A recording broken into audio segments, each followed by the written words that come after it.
How to assess your child's progress at school. Hello and welcome to VideoJug. School is a formative experience for your child, and as an interested parent, it will be important for you to know how well your child is developing at school.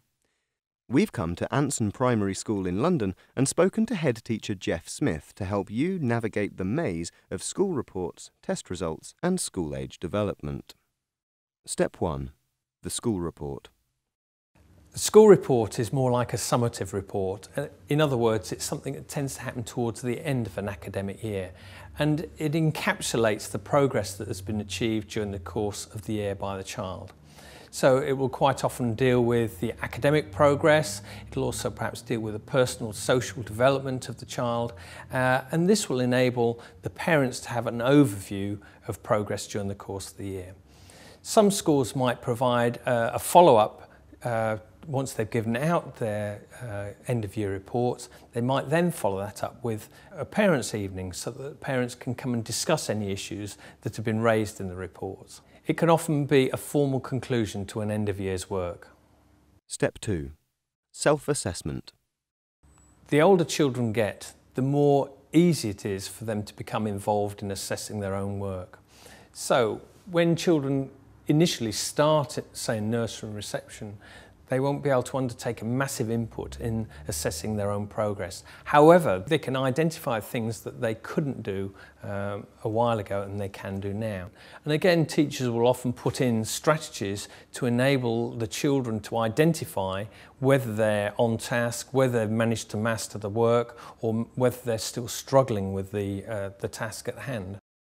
Step 3. Parents' evening. For a parents' evening to be an effective use of time for the teacher and the parent, it's important to look at it as a review of what's been undertaken in the past 6 months, 9 months, a year, but also to look at it as a way forward. What do we need to do now to maximise our opportunities for that child? What are the targets that we need to set?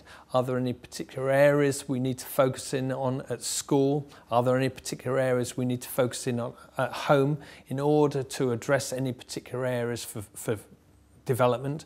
Or are there any areas that the child is doing even better in that we can push the boundaries forward to make sure that this is something that they will truly fly at and achieve to a very high level? Step 4.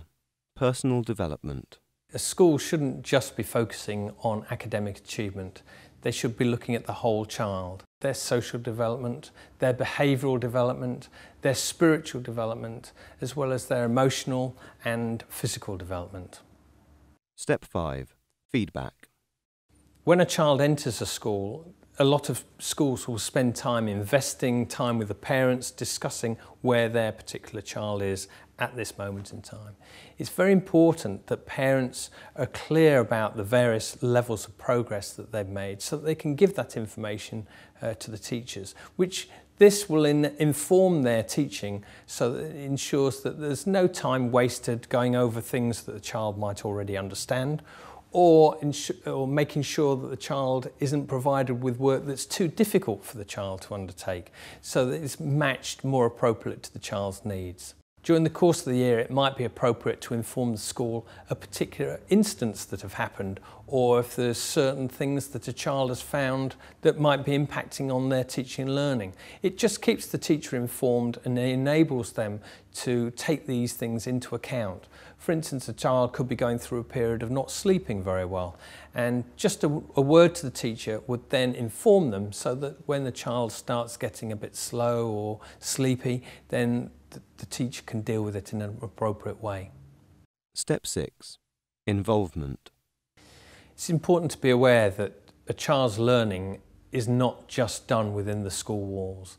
In fact, many teachers would argue the most significant amount of learning goes on within the home and within their own experiences, going shopping, going out to the parks, and so on and so forth.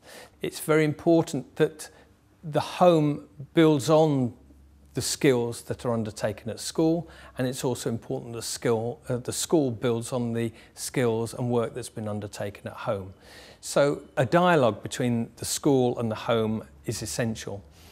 Part of the reason for this is because strategies have changed over the years. The way parents learn to add up or undertake a division has changed completely nowadays.